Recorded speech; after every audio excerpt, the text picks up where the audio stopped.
जो तू देहे सो कहाँ स्वामी, मैं मूर्ख कहण ना जाई। ਸਾਹਿਬਾਂ ਦੀ ਪਾਵਨ ਪਵਿੱਤਰ ਹਜ਼ੂਰੀ ਅੰਦਰ ਸੁਭਾਈਮਾਨ ਸਤਸੰਗੀ ਜਨੋ, ਵੱਡ ਭਾਗੇ ਖਾਂ ਸੰਧਿਆ ਵੇਲੇ ਦੇ ਪਾਵਨ ਦੀਵਾਨਾਂ ਅੰਦਰ ਬੈਠ ਕੇ ਰੱਬੀ ਬਾਣੀ ਪੜ੍ਹ ਸੁਣ ਕੇ ਆਪਣਾ ਜੀਵਨ ਸਫਲਾ ਬਣਾ ਰਹੇ ਹਾਂ। ਪਾਵਨ ਹੁਕਮਨਾਮਾ ਪੰਜਵੇਂ ਪਾਤਸ਼ਾਹ ਸਤਿਗੁਰੂ ਗੁਰੂ ਅਰਜਨ ਦੇਵ ਮਹਾਰਾਜ ਜੀ ਦਾ, ਜਿਸ ਦੀਆਂ ਸੈਕਿੰਡ ਲਾਸਟ ਪੰਕਤੀਆਂ ਸਤਿਗੁਰੂ ਜੀ ਨੇ ਇਸੇ ਪ੍ਰਥਾਏ ਸਾਨੂੰ ਉਚਾਰਨ ਕਰਕੇ ਸਮਝਾਈਆਂ। ਸਾਧ ਸੰਗ ਜੋ ਤੁਮੈ ਮਿਲਾਇਓ, ਹੇ ਵਾਹਿਗੁਰੂ ਤੂੰ ਕਿਰਪਾ ਕੀਤੀ, ਸਾਨੂੰ ਗੁਰੂ ਦੀ ਸੰਗਤ ਵਿੱਚ ਮਿਲਾ ਦਿੱਤਾ। ਸੰਗਤ ਵਿੱਚ ਮਿਲਾਇਆ ਹੀ ਨਹੀਂ, ਸਾਧ ਸੰਗ ਜੋ ਤੁਮੈ ਮਿਲਾਇਓ ਤੋ ਸੁਣੀ ਤੁਮਾਰੀ ਬਾਣੀ। ਸਾਧ ਸੰਗਤ ਵਿੱਚ ਬੈਠ ਕੇ ਰੱਬੀ ਬਾਣੀ, ਜਿਸ ਨੂੰ ਆਪ ਜੀ ਧੁਰ ਕੀ ਬਾਣੀ ਕਹਿੰਦੇ ਹੋ, ਉਹ ਮੇਰੇ ਕੰਨਾਂ ਰਾਹੀਂ ਹੋ ਕੇ ਮੇਰੇ ਔਰ ਹਿਰਦੇ ਦੇ ਅੰਦਰ ਵਸ ਗਈ। ਅਤੇ ਸਭ ਤੋਂ ਵੱਡੀ ਗੱਲ, ਇਹ ਮੇਰੇ ਹਿਰਦੇ ਵਿੱਚ ਵਸਣ ਦੇ ਨਾਲ ਮੈਨੂੰ ਜੀਵਨ ਜਿਉਣ ਦਾ ਢੰਗ, ਜੀਵਨ ਜਿਉਣ ਦਾ ਤਰੀਕਾ ਅਤੇ ਸਲੀਕਾ ਆ ਗਿਆ। ਅਤੇ ਗੁਰਬਾਣੀ ਸਾਨੂੰ ਜਿਉਣ ਦਾ ਢੰਗ ਹੀ ਦੱਸਦੀ ਹੈ, ਅਤੇ ਆਪਾਂ ਇਹੀ ਰੋਜ਼ ਗੁਰੂ ਕੋਲੋਂ ਸਿੱਖਦੇ ਹਾਂ। ਸੋ ਆਓ ਸਤਿਗੁਰ ਦਾਤਾ ਕਿਰਪਾ ਕਰੇ, ਇਸੇ ਤਰ੍ਹਾਂ ਗੁਰੂ ਦੇ ਨਾਲ, ਗੁਰਬਾਣੀ ਦੇ ਨਾਲ ਸਾਡਾ ਪਿਆਰ ਬਣਿਆ ਰਹੇ ਅਤੇ ਬਾਣੀ ਨਾਲ ਜੁੜ ਕੇ ਆਪਣਾ ਜੀਵਨ ਆਪਾਂ ਸਫਲਾ ਬਣਾ ਲਈਏ। ਸਤਿਗੁਰੂ ਗੁਰੂ ਤੇਗ ਬਹਾਦਰ ਮਹਾਰਾਜ ਧਰਮ ਦੀ ਚਾਦਰ, ਜਿਨ੍ਹਾਂ ਦੇ ਪਰਥਾਏ ਧੰਨ ਗੁਰੂ ਗੋਬਿੰਦ ਸਿੰਘ ਮਹਾਰਾਜ ਜੀ ਦਾ ਪਾਵਨ ਬਚਨ, ਠੀਕਰ ਫੋਰ ਦਲੀਸ ਸਿਰ ਪ੍ਰਾਪੁਰ ਕੀਆ ਪਿਆਨ, ਤੇਗ ਬਹਾਦਰ ਸੀ ਕਿਰਿਆ ਕਰੀ ਨਾ ਕਿਨਹੂ ਆਨ। ਅਗਲੀਆਂ ਪੰਕਤੀਆਂ ਵਿੱਚ ਸਤਿਗੁਰੂ ਜੀ ਕਹਿੰਦੇ ਆ, ਤੇਗ ਬਹਾਦਰ ਕੇ ਚਲਤ, ਉਸ ਸਤਿਗੁਰੂ ਜੀ ਦੀ ਵਡਿਆਈ, ਉਸ ਸਤਿਗੁਰੂ ਜੀ ਦੇ ਕੋਤਕ। ਗੁਰੂ ਗੋਬਿੰਦ ਸਿੰਘ ਮਹਾਰਾਜ ਕਹਿੰਦੇ, ਤੇਗ ਬਹਾਦਰ ਕੇ ਚਲਤ ਭਇਓ ਜਗਤ ਕੋ ਸ਼ੋਕ। ਹੈਰਾਨ ਕਰ ਦੇਣ ਵਾਲੇ ਨੇ। ਉਸ ਗੁਰੂ ਦੀ ਵਡਿਆਈ, ਉਸ ਗੁਰੂ ਦੀ ਸ਼ੋਭਾ ਸਮੁੱਚੇ ਸੰਸਾਰ ਦੇ ਅੰਦਰ ਬੈਲੀ ਅਤੇ ਸਮੁੱਚੇ ਸੰਸਾਰ ਨੂੰ ਹੈਰਾਨ ਕਰ ਦਿੱਤਾ। ਤੇਗ ਬਹਾਦਰ ਕੇ ਚਲਤ ਭਇਓ ਜਗਤ ਕੋ ਸ਼ੋਕ, ਹੈ ਸਭ ਜਗ ਭਇਓ ਜੈ ਜੈ ਜੈ ਸੁਰ ਲੋਕ। ਉਸ ਉਪਮਾ ਮਹਾਨ ਸਤਿਗੁਰੂ ਗੁਰੂ ਤੇਗ ਬਹਾਦਰ ਮਹਾਰਾਜ ਨੌਵੇਂ ਪਾਤਸ਼ਾਹ ਦੇ ਜੀਵਨ ਦੀ ਵਿਚਾਰ ਆਪ ਜੀ ਦੇ ਨਾਲ ਇੱਕ ਲੜੀ ਵਜੋਂ ਆਰੰਭਤਾ ਕੀਤੀ। ਆਓ ਸਤਿਗੁਰ ਦਾਤਾ ਕਿਰਪਾ ਕਰੇ, ਗੁਰੂ ਤੇਗ ਬਹਾਦਰ ਮਹਾਰਾਜ ਜਿਹੜੇ ਸਭ ਥਾਈਂ ਹੋਏ ਸਹਾਏ ਸਤਿਗੁਰੂ ਜੀ ਨੇ, ਉਹਨਾਂ ਦੇ ਚਰਨਾਂ 'ਚ ਅਰਦਾਸ ਕਰੀਏ, ਹੱਥ ਜੋੜ ਬੇਨਤੀ ਕਰੀਏ, ਸਤਿਗੁਰੂ ਜੀਓ ਮੇਰੀ ਮੱਤ ਥੋੜ੍ਹੀ ਹੈ ਅਤੇ ਤੁਹਾਡੀ ਮੱਤ ਜਿਹੜੀ ਹੈ ਅਗੰਮ ਅਗੋਚਰ ਅਥਾਹ ਹੈ। ਆਪਣੀ ਇਸ ਤੁੱਛ ਬੁੱਧੀ ਦੇ ਨਾਲ ਜਿੰਨੀਆਂ ਕੁ ਆਪਾਂ ਵਿਚਾਰਾਂ ਗੁਰੂ ਦੀਆਂ ਪਾ ਲਈਏ ਉਹ ਥੋੜ੍ਹੀਆਂ ਨੇ, ਕਿਉਂਕਿ ਗੁਰੂ ਦੀ ਗੱਲ ਕਰਨੀ, ਕੋਈ ਅੱਖਰਾਂ ਦੇ ਵਿੱਚੋਂ ਇਹ ਬਿਆਨਬਾਜ਼ੀ ਕਰਕੇ ਆਖੇ ਮੈਂ ਕਰ ਦਿੱਤੀ, ਇਹ ਤਾਂ ਅੱਖਰ ਨੇ, ਅਤੇ ਅੱਖਰ ਕਦੇ ਵੀ ਪੂਰੇ ਗੁਰੂ ਨੂੰ ਤੋਲ ਨਹੀਂ ਸਕਦੇ, ਕਿਉਂਕਿ ਸਾਡੇ ਅੱਖਰ ਥੋੜ੍ਹੇ ਨੇ। ਆਓ ਸਤਿਗੁਰ ਕਿਰਪਾ ਕਰੇ, ਆਪਣੀ ਮੱਤ ਅਨੁਸਾਰ, ਗੁਰੂ ਦੀ ਬਖਸ਼ੀ ਸੋਝੀ ਅਨੁਸਾਰ ਗੁਰੂ ਦੀ ਵਿਚਾਰ ਨੂੰ ਆਪਾਂ ਸਾਂਝੀ ਕਰ ਸਕੀਏ। ਪਿਆਰ ਸਤਿਕਾਰ ਅਤੇ ਅਦਬ ਦੇ ਨਾਲ ਦੋਵੇਂ ਹੱਥ ਜੋੜ ਇੱਕੇ ਵਾਰੀ ਕਹਿਣ ਤੇ ਆਖੋ ਜੀ, ਵਾਹਿਗੁਰੂ ਜੀ ਕਾ ਖਾਲਸਾ, ਵਾਹਿਗੁਰੂ ਜੀ ਕੀ ਫਤਿਹ। ਕੱਲ ਦੇ ਦੀਵਾਨ ਦੇ ਵਿੱਚ ਆਪ ਜੀ ਦੇ ਨਾਲ ਸਿਰਫ ਗੁਰੂ ਦੇ ਪਰਥਾਏ ਇੱਕ ਛੋਟੀ ਜਿਹੀ ਲੜੀ ਸਾਂਝੀ ਕੀਤੀ ਸੀ। ਇਹ ਆਪ ਜੀ ਦੇ ਨਾਲ ਜ਼ਿਕਰ ਕੀਤਾ ਸੀ ਕਿ ਵੀ ਗੁਰੂ ਦਾ ਸਾਡੇ ਜੀਵਨ ਵਿੱਚ ਹੋਣਾ ਕਿੰਨਾ ਕੁ ਜ਼ਰੂਰੀ ਹੈ। ਸਾਡੇ ਅੰਦਰ ਦੀ ਅਗਿਆਨਤਾ ਤਾਂ ਹੀ ਜਾਏਗੀ ਜੇ ਗੁਰੂ ਸਾਡੇ ਜੀਵਨ ਵਿੱਚ ਹੋਏਗਾ। ਕਿਉਂ? ਕਿਉਂਕਿ ਗੁਰੂ ਹੀ ਸਾਨੂੰ ਗਿਆਨ ਰੂਪੀ ਚਾਨਣ ਬਖਸ਼ਦਾ ਹੈ। ਜੇ ਗੁਰੂ ਨਾ ਹੋਵੇ, ਜੇ ਦੀਵਾ ਨਾ ਹੋਵੇ, ਬੱਤੀ ਨਾ ਹੋਵੇ ਤੇ ਕੋਈ ਚੀਜ਼ ਨੂੰ ਆਪਾਂ ਲੱਭ ਨਹੀਂ ਸਕਦੇ। ਵੇਖੋ, ਜੇ ਸੂਰਜ ਨਾ ਹੋਵੇ ਤੇ ਬੰਦਾ ਰਾਤ ਟੱਕਰਾਂ ਮਾਰਦਾ ਫਿਰੇ।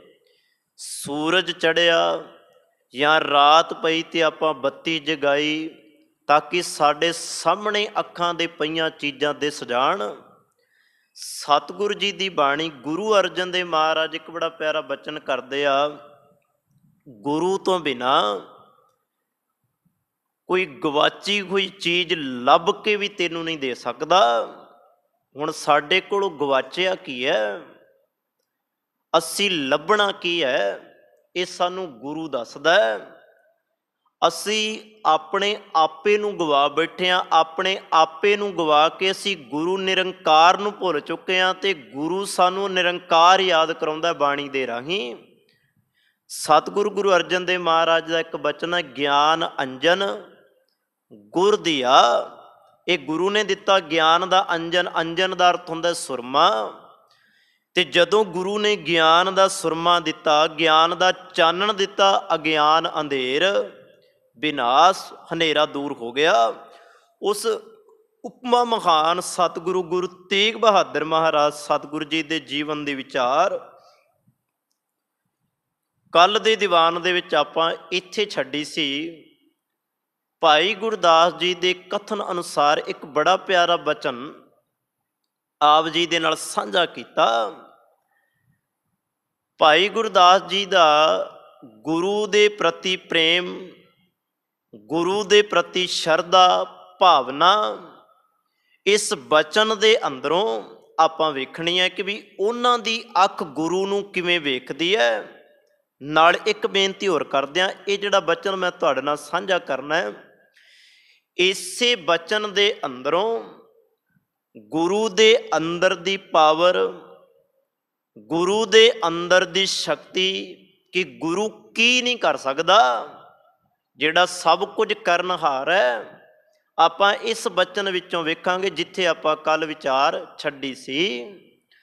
ਭਾਈ ਗੁਰਦਾਸ ਜੀ ਦਾ ਕਹਿਣਾ ਹੈ, ਪੰਜ ਪਿਆਲੇ ਪੰਜ ਪੀਰ ਛਟਮ ਪੀਰ ਬੈਠਾ ਗੁਰ ਭਾਰੀ।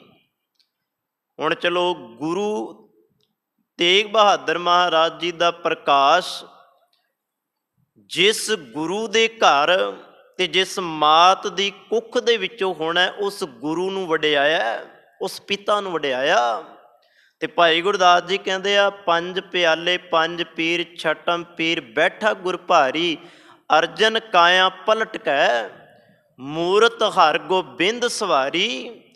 ਚੱਲੀ ਪੀੜੀ ਸੋਢੀਆਂ ਰੂਪ ਦਿਖਾਵਣ ਵਾਰੋ ਵਾਰੀ, ਦਲ ਭੰਜਨ ਗੁਰ ਸੂਰਮਾ ਵੱਡ ਜੋਧਾ ਬੋਪਰ ਉਪਕਾਰੀ।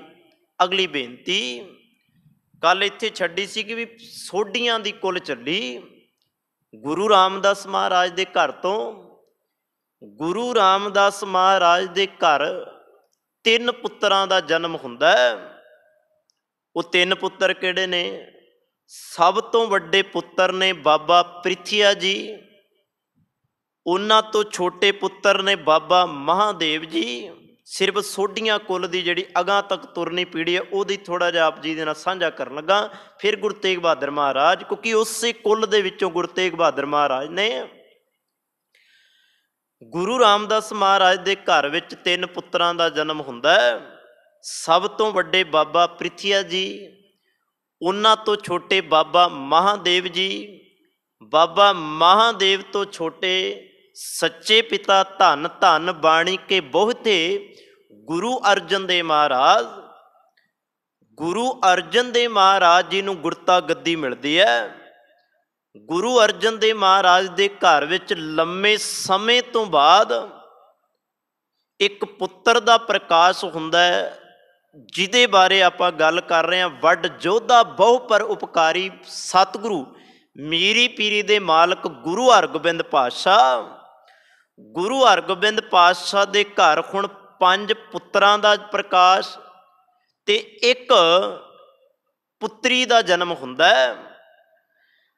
ਉਹ ਵੀ ਮੈਂ ਆਪ ਜੀ ਦੇ ਨਾਲ ਨਾਮ ਸਾਂਝੇ ਕਰਾਂਗਾ। ਗੁਰੂ ਹਰਗੋਬਿੰਦ ਪਾਤਸ਼ਾਹ ਤੇ ਮਾਤ ਨਾਨਕੀ ਜੀ, ਇਸ ਘਰ ਦੇ ਵਿੱਚ 5 ਪੁੱਤਰ ਤੇ ਇੱਕ ਧੀ ਦਾ ਜਨਮ ਹੋਇਆ।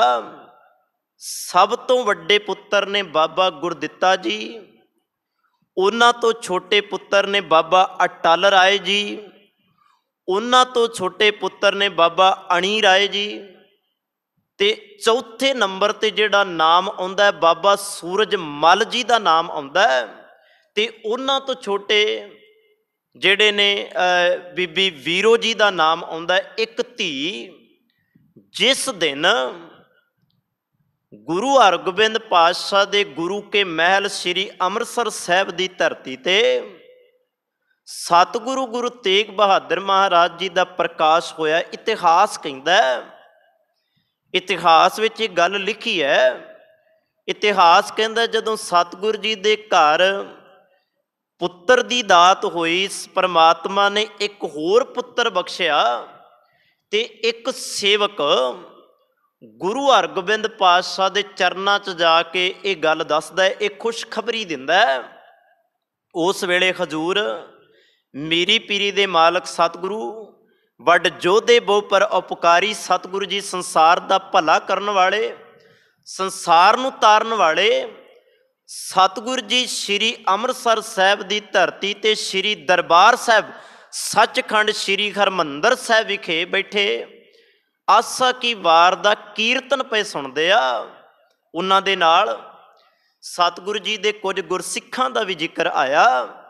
ਉਹ ਗੁਰਸਿੱਖ ਕਿਹੜੇ ਨੇ ਜਿਹੜੇ ਸਤਿਗੁਰੂ ਜੀ ਦੇ ਨਾਲ ਸਨ? ਇਤਿਹਾਸ ਨੇ ਜ਼ਿਕਰ ਕੀਤਾ, ਉਹਨਾਂ ਦੇ ਵਿੱਚੋਂ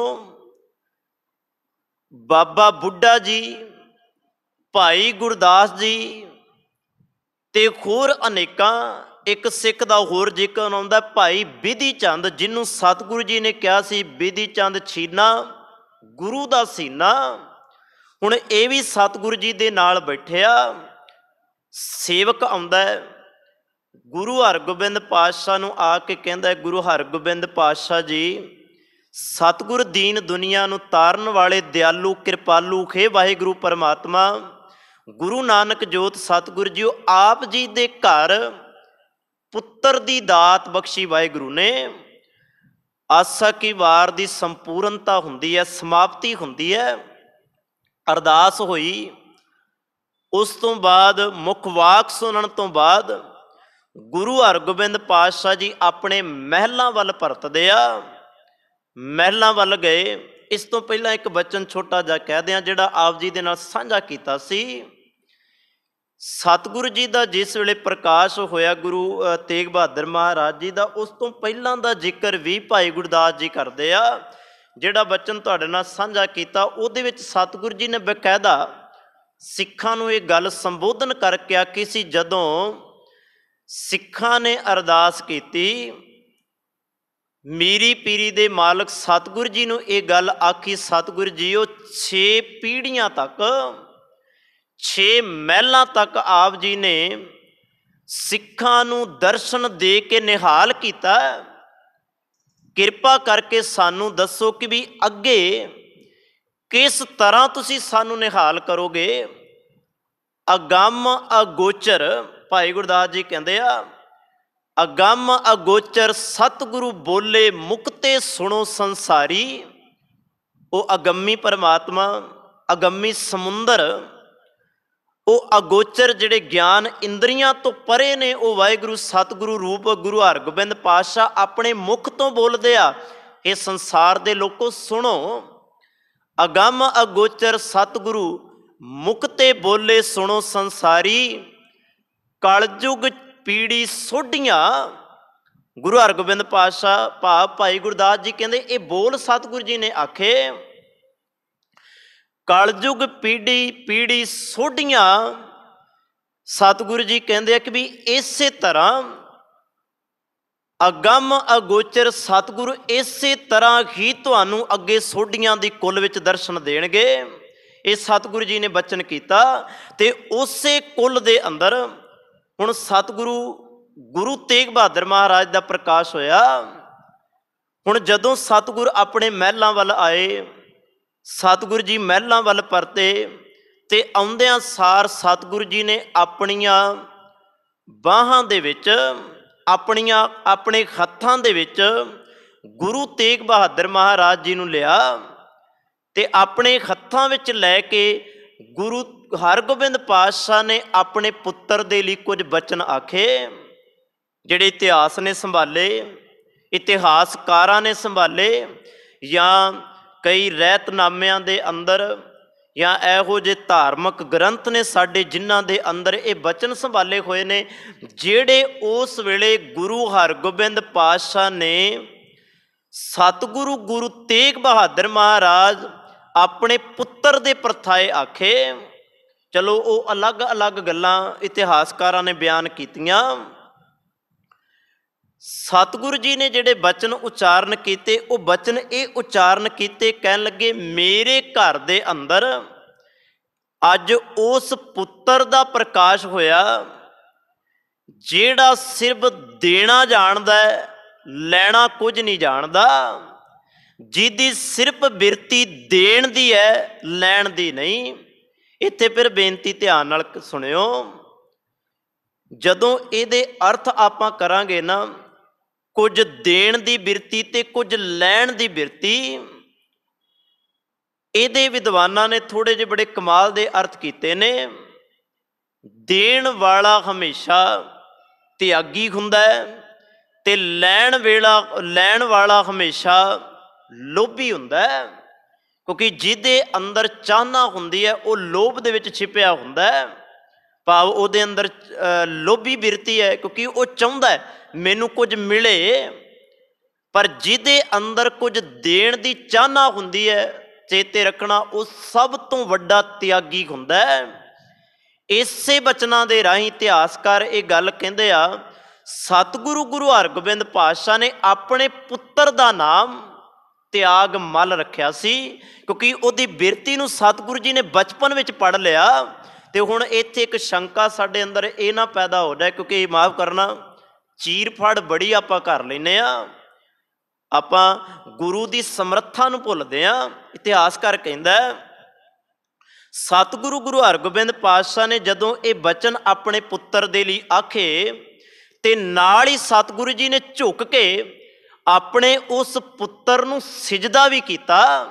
इतिहास कहंदा है अपने कोलों नहीं, इतिहास कहंदा कि भी जदों सतगुरु जी ने सिजदा कीता ना, ते बाबा बिधि चंद जिहड़े ने उन्होंने वेख्या सतगुरु जी नूं, जदों उन्हां सवाल किया, जदों उन्हां सवाल किया, वो की सवाल करदे आ, कहण लगे सतगुरु जी हो वैसे ते तुहाडीआं रमजां तुसीं जाणदे हो, साडी तुच्छ बुझी तुहानूं नहीं जानदी, क्योंकि तुसीं अथाह समुंदर हो, तुहानूं जानण दे लई साडे कोल वो मत नहीं। एक किरपा करो, पुत्र ते पहिलां भी बड़े होए आ, उन्हां नूं तुसीं झुक के सिजदा नहीं कीता, तुसीं उन्हां नूं अपने हत्थां विच भावें लिया होवे, पर इस तरह का कोतक तुसीं नहीं वरताया। किरपा करके दसो कि भी आ कोतक तुसीं क्यों वरता दिता। गुरु हरगोबिंद पातशाह कहन लगे बाबा बिधि चंद नूं, कहन लगे बाबा बिधि चंद जी असल दे विच इस पुत्र नूं आपां सिजदा तां कीता है क्योंकि इस पुत्र दे अंदर वो गुण ने जिहड़े गुरु नानक पातशाह दे घर दे विच होने चाहिए ने। असी इहदे गुणां नूं, असी इहदे अंदर दे गुणां नूं सिजदा कीता है, क्योंकि जिहड़े गुण धन गुरु नानक पातशाह ने भाई लहणा जी नूं दे के सच्चा पातशाह गुरु अंगद पातशाह बनाया, ते गुरु अंगद पातशाह ने गुरु अमरदास महाराज जी नूं गद्दी दिती। सानू ओही गुण अपने इस पुत्र दे अंदर नज़र आउंदे आ, ਤਾਂ ਕਰਕੇ ਇਹਦੇ ਅੰਦਰ ਦੀ ਉਦਾਰਤਾ, ਇਹਦੇ ਅੰਦਰ ਦੀ ਸਹਿਨਸ਼ੀਲਤਾ, ਇਹਦੇ ਅੰਦਰ ਦੀ ਭਗਤੀ ਤੇ ਇਹਦੇ ਅੰਦਰ ਦੀ ਦਇਆ ਨੂੰ ਵੇਖ ਕੇ ਅਸੀਂ ਇਹਨੂੰ ਸਿਜਦਾ ਕੀਤਾ। ਫਿਰ ਬੇਨਤੀ ਧਿਆਨ ਨਾਲ ਸੁਣਿਓ। ਸਤਿਗੁਰੂ ਜੀ ਨੇ ਇਸ ਸਵਾਲ ਦਾ ਜਵਾਬ ਬਾਬਾ ਬਿਧੀ ਚੰਦ ਨੂੰ ਦਿੱਤਾ। ਇਤਿਹਾਸਕਾਰਾਂ ਨੇ ਹੋਰ ਵੀ ਬੜੀਆਂ ਕਮਾਲ ਦੀਆਂ ਗੱਲਾਂ ਲਿਖੀਆਂ। ਉੱਥੇ ਇਤਿਹਾਸਕਾਰ ਹੋਰ ਗੱਲਾਂ ਲਿਖਦੇ ਆ, ਕਹਿੰਦੇ ਆ ਬਾਬਾ ਬੁੱਢਾ ਜੀ ਨੇ ਉਸ ਵੇਲੇ, ਬਾਬਾ ਬੁੱਢਾ ਜੀ ਦੀ ਉਮਰ, ਕਿਉਂਕਿ 6 ਪੀੜ੍ਹੀਆਂ, ਇਤਿਹਾਸ ਕਹਿੰਦਾ ਹੈ 6 ਪੀੜ੍ਹੀਆਂ, 6ਵੀਂ ਪੀੜ੍ਹੀ ਸੋਢੀ ਪਾਤਸ਼ਾਹ ਗੁਰੂ ਹਰਗੋਬਿੰਦ ਪਾਤਸ਼ਾਹ ਨੂੰ ਖੁਦ ਤਿਲਕ ਦੇ ਕੇ ਗੁਰਤਾ ਗੱਦੀ ਤੇ ਬਿਠਾਇਆ ਸਤਿਗੁਰੂ ਜੀ। ਹੁਣ ਉਸ ਵੇਲੇ ਇਤਿਹਾਸ ਕਹਿੰਦਾ ਉਹਨਾਂ ਦੀ ਉਮਰ ਜਿਹੜੀ ਉਹਨਾਂ ਦੀ ਹੈ ਤਕਰੀਬਨ 115 ਸਾਲ ਦੇ ਕਰੀਬ ਹੈ, ਬਜ਼ੁਰਗੀ ਹੈ। ਤੇ ਗੁਰੂ ਘਰ ਦੇ ਵਿੱਚ ਜਿਹੜਾ ਉਹਨਾਂ ਦਾ ਮਾਣ ਹੈ, ਜਿਹੜਾ ਉਹਨਾਂ ਦਾ ਸਤਿਕਾਰ ਹੈ, ਉਹ ਅਥਾ ਹੈ। ਤੇ ਉਸ ਸਤਿਕਾਰ ਨੂੰ ਕਦੀ ਆਪਾਂ ਭੁੱਲ ਨਹੀਂ ਸਕਦੇ, ਕਿਉਂਕਿ ਉਹ ਸਤਿਕਾਰ ਗੁਰੂ ਨਾਨਕ ਪਾਤਸ਼ਾਹ ਦੇ ਘਰ ਤੋਂ, ਗੁਰੂ ਨਾਨਕ ਪਾਤਸ਼ਾਹ ਤੋਂ ਹੀ ਉਹਨਾਂ ਨੂੰ ਮਿਲਿਆ ਹੋਇਆ। ਤੇ ਉਸ ਬਾਬਾ ਬੁੱਢਾ ਜੀ ਨੇ ਜਿਹੜੇ ਬਚਨ ਗੁਰੂ ਹਰਗੋਬਿੰਦ ਪਾਤਸ਼ਾਹ ਜੀ ਦੇ ਸਭ ਤੋਂ ਛੋਟੇ ਲਾਲ ਗੁਰੂ ਤੇਗ ਬਹਾਦਰ ਪਾਤਸ਼ਾਹ ਨੂੰ ਵੇਖ ਕੇ ਆਖੇ ਸਨ, ਉਹੀ ਗੱਲ ਉਹਨਾਂ ਨੇ ਆਖੀ ਕਿ ਵੀ ਇਹ ਜਿਹੜਾ ਪੁੱਤਰ ਹੋਵੇਗਾ। ਮੈਂ ਇੱਕ ਬੇਨਤੀ ਹੋਰ ਆਪ ਜੀ ਦੇ ਨਾਲ ਕਰਨਾ ਚਾਹੁੰਦਾ, ਇਹਨੂੰ ਦੱਸਣ ਤੋਂ ਪਹਿਲਾਂ ਛੋਟੀ ਜਿਹੀ ਬੇਨਤੀ। ਮਾਤ ਗੰਗਾ ਜੀ ਨੂੰ ਜਿਸ ਵੇਲੇ ਇਹ ਬੋਲ ਆਕੇ ਸਨ ਬਾਬਾ ਬੁੱਢਾ ਜੀ ਨੇ ਕਿ ਵੀ ਤੇਰੇ ਘਰ ਦੇ ਅੰਦਰ ਪੁੱਤਰ ਪੈਦਾ ਹੋਵੇਗਾ, ਪੁੱਤਰ ਦਾ ਪ੍ਰਕਾਸ਼ ਹੋਵੇਗਾ, ਪਰ ਉਹ ਪੁੱਤਰ ਆਮ ਪੁੱਤਰ ਨਹੀਂ ਹੋਏਗਾ, ਉਹ ਵੀ ਗੱਲ ਬਾਬਾ ਬੁੱਢਾ ਜੀ ਨੇ ਆਖੀ ਸੀ। ਅੱਜ ਵੀ ਜਿਹੜੀ ਗੱਲ ਬਾਬਾ ਬੁੱਢਾ ਜੀ ਕਹਿ ਰਿਹਾ ਉਹ ਵੀ ਆਪ ਜੀ ਦੇ ਨਾਲ ਸਾਂਝੀ ਕਰਾਂਗਾ। ਗੁਰੂ ਹਰਗੋਬਿੰਦ ਪਾਤਸ਼ਾਹ ਦੇ ਪ੍ਰਕਾਸ਼ ਤੋਂ ਪਹਿਲਾਂ ਜਿਹੜੀ ਗੱਲ ਬਾਬਾ ਬੁੱਢਾ ਜੀ ਨੇ ਮਾਤ ਗੰਗਾ ਜੀ ਨੂੰ ਆਖੀ, ਉਹ ਗੱਲ ਇਹ ਆਖੀ, ਤੇਰੇ ਘਰ ਦੇ ਅੰਦਰ ਵੱਡ ਯੋਧਾ ਪਰ ਉਪਕਾਰੀ ਪੈਦਾ ਹੋਵੇਗਾ। ਤੇ ਸੱਚ ਹੈ, ਉਹ ਪਰ ਉਪਕਾਰੀ ਦੇ ਘਰ ਅੱਜ ਜਦੋਂ ਗੁਰੂ ਤੇਗ ਬਹਾਦਰ ਪਾਤਸ਼ਾਹ ਦਾ ਪ੍ਰਕਾਸ਼ ਹੋਇਆ, ਉਹ ਕੀ ਬਾਬਾ ਬੁੱਢਾ ਜੀ ਇੱਕ ਗੱਲ ਕਹਿੰਦੇ ਆ, ਇਹਦੇ ਵਰਗਾ ਤਿਆਗ ਦੁਨੀਆ ਵਿੱਚ ਕਿਸੇ ਕੋਲ ਨਹੀਂ ਹੋਏਗਾ। ਜੋ ਕੁਝ ਇਹ ਤਿਆਗ ਦੇਗਾ ਦੁਨੀਆ ਨਹੀਂ ਤਿਆਗ ਪਾਏਗੀ। ਸੱਚ ਇਹ ਵੇ, ਅੱਗੇ ਜਾ ਕੇ ਭਾਵੇਂ ਅਸੀਂ ਉਹਦਾ ਜ਼ਿਕਰ ਕਰਨਾ ਹੈ, ਜੋ ਕੁਝ ਗੁਰੂ ਤੇਗ ਬਹਾਦਰ ਪਾਤਸ਼ਾਹ ਨੇ ਤਿਆਗਿਆ, ਦੁਨੀਆ ਦੇ ਅੰਦਰ ਕੋਈ ਪਿਤਾ, ਦੁਨੀਆ ਦੇ ਅੰਦਰ ਕੋਈ ਬਾਪ ਉਸ ਨੂੰ ਤਿਆਗ ਨਹੀਂ ਸਕਿਆ। ਉਹਨੇ ਆਪਣਾ ਆਪ ਤਿਆਗਿਆ, ਉਹਨੇ ਆਪਣੇ ਪੋਤਰਿਆਂ ਦਾ ਤਿਆਗ ਕੀਤਾ। ਇੱਥੋਂ ਤੱਕ ਕਹਿਦੇ ਆ ਉਸ ਦਾਤੇ ਨੇ ਸਭ ਕੁਝ ਤਿਆਗਿਆ। ਸੁਰੋ ਵਿਚਾਰ ਬਾਬਾ ਬੁੱਢਾ ਜੀ ਨੇ ਜਦੋਂ ਇਹ ਗੱਲ ਆਖੀ ਤੇ ਉਹ ਵੀ ਬਲ ਜਿਹੜੀ ਸੀ ਉਹ ਅਟਲ ਸਦੀਵੀ ਸੱਚ ਸੀ। ਹੁਣ ਥੋੜਾ ਜਿਹਾ ਅਗਾਂਹ ਤੁਰੀਏ। ਗੁਰੂ ਤੇਗ ਬਹਾਦਰ ਮਹਾਰਾਜ ਜੀ ਦੇ ਪ੍ਰਕਾਸ਼ ਹੋਇਆ, ਚਾਰੇ ਪਾਸੇ ਖੁਸ਼ੀਆਂ ਖੁਸ਼ੀਆਂ, ਖੇੜੇ ਖੇੜੇ ਨੇ। ਹੁਣ ਸਤਿਗੁਰੂ ਜੀ ਦੇ ਜੀਵਨ ਦਾ ਇੱਕ ਛੋਟਾ ਜਿਹਾ ਕੋਤਕ ਜਿਹੜਾ ਇਤਿਹਾਸ ਨੇ ਸਾਂਝਾ ਕੀਤਾ। ਉਸ ਤੋਂ ਬਾਅਦ ਜੋ ਕੋਤਕ ਉਹਨਾਂ ਦੇ ਹੋਰ ਨੇ ਉਹ ਵੀ ਆਪ ਜੀ ਦੇ ਨਾਲ ਸਾਂਝੇ ਕਰਾਂਗਾ। ਇਹ ਅਹਿਮ ਕੋਤਕ ਜਿਹੜਾ ਉਸੇ ਹੀ ਧਰਤੀ ਤੇ ਵਾਪਰਦਾ। ਬਾਬਾ ਗੁਰਦਿੱਤਾ ਜੀ ਸਭ ਤੋਂ ਵੱਡੇ ਪੁੱਤਰ ਗੁਰੂ ਹਰਗੋਬਿੰਦ ਪਾਤਸ਼ਾਹ ਦੇ, ਉਹਨਾਂ ਦਾ ਵਿਆਹ ਹੈ, ਉਹਨਾਂ ਦਾ ਆਨੰਦ ਕਾਰਜ ਹੈ। ਤੇ ਸੁਭਾਵਿਕ ਗੱਲ ਹੈ ਜਦੋਂ ਘਰ ਦੇ ਵਿੱਚ ਵਿਆਹ ਹੋਵੇ ਤੇ ਸਾਰੇ ਟੱਬਰ ਦੇ ਲਈ ਕੀਮਤੀ ਤੋਂ ਕੀਮਤੀ ਵਸਤਰ, ਕੀਮਤੀ ਤੋਂ ਕੀਮਤੀ ਜਿਹੜੀਆਂ ਨੇ ਇਹ ਚੀਜ਼ਾਂ ਬਣਵਾਈਆਂ ਜਾਂਦੀਆਂ ਨੇ। ਹੁਣ ਇਹ ਤਾਂ ਗੁਰੂ ਘਰ ਦੇ ਇਹ ਸਾਰੇ ਜੀ ਨੇ ਤੇ ਗੁਰੂ ਘਰ ਦੀ ਇੱਕ ਰੌਣਕ, ਇੱਕ ਵੱਖਰੀ ਰੌਣਕ ਹੈ। ਉਸ ਵੇਲੇ ਇਤਿਹਾਸ ਕਹਿੰਦਾ ਜਦੋਂ ਬਾਬਾ ਗੁਰਦਿੱਤਾ ਜੀ ਦਾ ਆਨੰਦ ਕਾਰਜ ਸੀ, ਛੋਟੇ ਤੋਂ ਲੈ ਕੇ ਵੱਡੇ ਜਿੰਨੇ ਘਰ ਦੇ ਜੀ ਸਨ ਸਭ ਦੇ ਲਈ ਕੀਮਤੀ ਤੋਂ ਕੀਮਤੀ ਚੀਜ਼ਾਂ ਭਾਵ ਬਣਵਾਈਆਂ ਗਈਆਂ। ਸਭ ਤੋਂ ਕੀਮਤੀ ਕੱਪੜੇ ਵਸਤਰ ਸਭ ਲਈ ਬਣਵਾਏ ਗਏ। ਇੱਥੋਂ ਤੱਕ ਇਤਿਹਾਸ ਜ਼ਿਕਰ ਕਰਦਾ ਗੁਰੂ ਘਰ ਦੇ ਵਿੱਚ ਰਹਿਣ ਵਾਲੇ ਭਾਵੇਂ ਗੁਰਸਿੱਖ ਹੋਣ, ਭਾਵੇਂ ਗੁਰੂ ਘਰ ਦੇ ਵਿੱਚ ਸੇਵਾ ਕਰਨ ਵਾਲੇ ਖਜੂਰੀਏ ਟਹਿਲੀਏ ਸਿੱਖ ਹੋਣ, ਸਭ ਦੇ ਲਈ ਕੀਮਤੀ ਤੋਂ ਕੀਮਤੀ ਵਸਤਰ ਬਣਵਾਏ ਗਏ। ਇਸੇ ਤਰ੍ਹਾਂ ਜਦੋਂ ਬਾਬਾ ਗੁਰਦਿੱਤਾ ਜੀ ਦਾ ਆਨੰਦ ਕਾਰਜ ਹੋਣ ਲੱਗਾ, ਬੜੇ ਚਾਅ ਦੇ ਨਾਲ ਇਤਿਹਾਸ ਕਹਿੰਦਾ ਹੈ ਉਸ ਵੇਲੇ ਗੁਰੂ ਤੇਗ ਬਹਾਦਰ ਪਾਤਸ਼ਾਹ ਜੀ ਦੀ ਜਿਹੜੀ ਉਮਰ ਹੈ ਉਹ 4.5 ਸਾਲ ਦੀ ਉਮਰ ਹੈ। ਤੇ 4.5 ਸਾਲ ਦੀ ਉਮਰ ਦੇ ਹਿਸਾਬ ਦੇ ਨਾਲ ਇਹ ਬੜਾ ਵਧੀਆ ਇੱਕ ਕੀਮਤੀ ਵਸਤਰ ਸਤਿਗੁਰੂ ਗੁਰੂ ਤੇਗ ਬਹਾਦਰ ਮਹਾਰਾਜ ਜੀ ਦੇ ਲਈ ਬਣਵਾਇਆ ਗਿਆ। ਹੁਣ ਜਿਹਦਾ ਨਾਮ ਸਤਿਗੁਰੂ ਜੀ ਨੇ ਤਿਆਗਮਲ ਰੱਖਿਆ, ਉਹਦੇ ਅੰਦਰ ਦੀ ਤਿਆਗਤਾ ਕੀ ਹੈ? ਜਿਹਨੂੰ ਬਾਬਾ ਬੁੱਢਾ ਜੀ ਨੇ ਆਖਿਆ ਕਿ ਵੀ ਆਪਣੀ ਜ਼ਿੰਦਗੀ ਵਿੱਚ ਤਿਆਗਦਾ ਰਹੇਗਾ, ਇੰਨਾ ਕੁਝ ਤਿਆਗ ਦੇਗਾ, ਦੁਨੀਆ ਤੇ ਕੋਈ ਤਿਆਗ ਨਹੀਂ ਸਕੇਗਾ। ਉਹਨੇ ਸ਼ੁਰੂਆਤ ਹੁਣ ਆਰੰਭ ਦਿੱਤੀ। ਇੱਧਰ ਬਾਬਾ ਗੁਰਦਿੱਤਾ ਜੀ ਦੀ ਬਰਾਤ ਤੁਰੀ, ਬਰਾਤ ਦੇ ਅੰਦਰ ਢੋਲ ਢਮੱਕੇ ਪਏ ਵੱਜਦੇ ਆ, ਤੇ ਸਤਿਗੁਰੂ ਗੁਰੂ ਤੇਗ ਬਹਾਦਰ ਮਹਾਰਾਜ ਉਹ ਕੀਮਤੀ ਵਸਤਰ ਪਾ ਕੇ, ਉਹ ਕੀਮਤੀ ਕੱਪੜੇ ਆਪਣੇ ਤਨ ਤੇ ਸਜਾ ਕੇ ਜਦੋਂ ਉਸ ਬਰਾਤ ਦੇ ਵਿੱਚ ਸ਼ਾਮਲ ਹੁੰਦੇ ਆ, ਉਹਨਾਂ ਦੀ ਨਿਗਾਹ ਇੱਕ ਗਰੀਬ ਜਿਹੇ ਬੱਚੇ ਤੇ ਪੈਂਦੀ ਹੈ। ਹਾਲਾਂਕਿ ਤੁਸੀਂ ਇਹ ਸਾਖੀਆਂ ਸੁਣ ਚੁੱਕੇ ਹੋ, ਪਰ ਬੇਨਤੀ ਕਰਾਂ ਇਹਦੇ ਵਿੱਚੋਂ ਸੁਣਨਾ ਇੱਕ ਹੋਰ ਗੱਲ ਹੈ, ਸਿੱਖਣਾ ਉਹਦੇ ਵਿੱਚੋਂ ਕੁਝ ਹੋਰ ਗੱਲ ਹੈ। ਸੁਣ ਲੈਣਾ ਤੇ ਸੁਣ ਕੇ ਧਾਰਨ ਕਰ ਲੈਣਾ ਇਹ ਗੱਲ ਸਭ ਤੋਂ ਅਹਿਮ ਹੈ। ਸੁਣਨਾ ਜ਼ਰੂਰੀ ਹੈ, ਪਰ ਸੁਣ ਕੇ ਉਹਦੇ ਵਿੱਚੋਂ ਆਪਣੇ ਜ਼ਿੰਦਗੀ ਦਾ ਤੱਤ ਕੱਢ ਲੈਣਾ ਉਹ ਇੱਕ ਹੋਰ ਉਦੋਂ ਵੱਧ ਅਹਿਮ ਗੱਲ ਹੈ। ਹੁਣ ਇਹਦੇ ਵਿੱਚੋਂ ਆਪਾਂ ਸਿੱਖਿਆ ਵੀ ਲਵਾਂਗੇ ਤੇ ਇਹਨੂੰ ਵੇਖਾਂਗੇ ਕਿ ਗੁਰੂ ਤੇਗ ਬਹਾਦਰ ਮਹਾਰਾਜ ਜੀ ਨੇ ਇਹ ਕਿਹੋ ਜਿਹਾ ਕੋਤਕਬਾਲ ਅਵਸਥਾ ਵਿੱਚ ਵਰਤਾਇਆ। ਜਦੋਂ ਉਹਨਾਂ ਦੀ ਨਿਗਾਹ ਪਈ ਉਸ ਗਰੀਬ ਬੱਚੇ ਤੇ, ਸਾਈਡ ਤੇ ਖਲੋਤਾ ਉਹ ਬੱਚਾ ਉਸ ਜਾਂਦੀ ਹੋਈ ਬਰਾਤ ਨੂੰ ਨੱਚਦੇ ਹੋਏ, ਖੁਸ਼ੀਆਂ ਮਨਾਉਂਦੇ ਹੋਏ ਉਹਨਾਂ ਲੋਕਾਂ ਨੂੰ ਵੇਖ ਰਹੀ ਹੈ, ਜਿਹਦੇ ਵਿੱਚ ਸਭ ਸ਼ਾਮਲ ਨੇ। ਕਈ ਇਤਿਹਾਸਕਾਰ ਕਹਿੰਦੇ ਨੇ ਉਹ ਬੱਚਾ ਜਿਹੜਾ ਦੂਰ ਖਲੋਤਾ ਹੈ, ਜਿਵੇਂ ਥੋੜਾ ਜਿਹਾ ਨੇੜੇ ਆਉਣ ਲੱਗਦਾ ਹੈ, ਗਰੀਬੜੇ ਜਿਹਨੂੰ ਵੇਖ ਕੇ, ਤਨ ਤੇ ਲਿਬਾਸ ਨੂੰ ਵੇਖ ਕੇ ਮੈਲੇ ਕੁਚੈਲੇ ਨੂੰ ਉਹ ਦੂਰ ਕਰ ਦਿੰਦੇ ਆ, ਉਹ ਫਿਰ ਵਿਚਾਰਾ ਦੂਰ ਜਾ ਕੇ ਖੜਾ ਹੋ ਜਾਂਦਾ ਹੈ। ਇਸੇ ਤਰ੍ਹਾਂ ਗੁਰੂ ਤੇਗ ਬਹਾਦਰ ਮਹਾਰਾਜ ਜੀ ਦੀ ਅੱਖ ਉਹਨੂੰ ਤੱਕਦੀ ਰਹੀ, ਵੇਖਦੀ ਰਹੀ। ਅਸਲ ਵਿੱਚ ਨਾ ਗਰੀਬ ਨੂੰ ਹਮੇਸ਼ਾ ਸੰਸਾਰ ਦੁਰਕਾਰਦਾ ਹੀ ਆਇਆ, ਇਹ ਸੰਸਾਰ ਦੀ ਆਦਤ ਹੈ। ਜਦੋਂ ਵੀ ਗਰੀਬ ਆਏ ਇਹ ਦੁਰਕਾਰ ਦਿੰਦਾ। ਇੱਕੋ ਘਰ ਸੀ ਧੰਨ ਗੁਰੂ ਨਾਨਕ ਮਹਾਰਾਜ ਦਾ, ਜਿਨਨੇ ਕਦੀ ਗਰੀਬ ਨੂੰ ਦੁਰਕਾਰਿਆ ਨਹੀਂ, ਸਗੋਂ ਇਹਨੇ ਤਾਂ ਇੱਕ ਗੱਲ ਆਖੀ, ਕੀ ਹੋਇਆ ਗਰੀਬ ਹੈ, ਕੀ ਹੋਇਆ ਨੀਵਾਂ ਹੈ, ਕੀ ਹੋਇਆ ਅਤ ਦਿਰਜੇ ਦਾ ਇਹਦੇ ਘਰ ਦੀ ਗਰੀਬੀ ਹੈ। ਪਰ ਗੁਰੂ ਨਾਨਕ ਪਾਤਸ਼ਾਹ ਨੇ ਹੱਸ ਕੇ ਗਲ ਵਕੜੀ ਵਿੱਚ ਲੈਣਾ ਸਿਖਾਇਆ। ਉਹਨਾਂ ਨੇ ਤਾਂ ਸਗੋਂ ਬਚਨ ਇਹ ਗੱਲ ਆਖ ਦਿੱਤੀ, ਨੀਚਾ ਅੰਦਰ ਨੀਚ ਜਾਤ, ਨੀਚੀ ਹੂੰ ਅਤ ਨੀਚ, ਨਾਨਕ ਤਿਨ ਕੈ ਸੰਗ ਸਾਤ ਵੱਡਿਆਂ ਸੁਕਿਆ। ਰੀਸ ਸਤਿਗੁਰੂ ਜੀ ਕਹਿੰਦੇ ਵੱਡਿਆਂ ਦੀ ਰੀਸ ਛੱਡ, ਜਿਹੜਾ ਨੀਵੇਂ ਨਾਲ ਖਲੋ ਗਿਆ ਉਹਦੇ ਵਰਗਾ ਵੱਡਾ ਕੋਈ ਨਹੀਂ।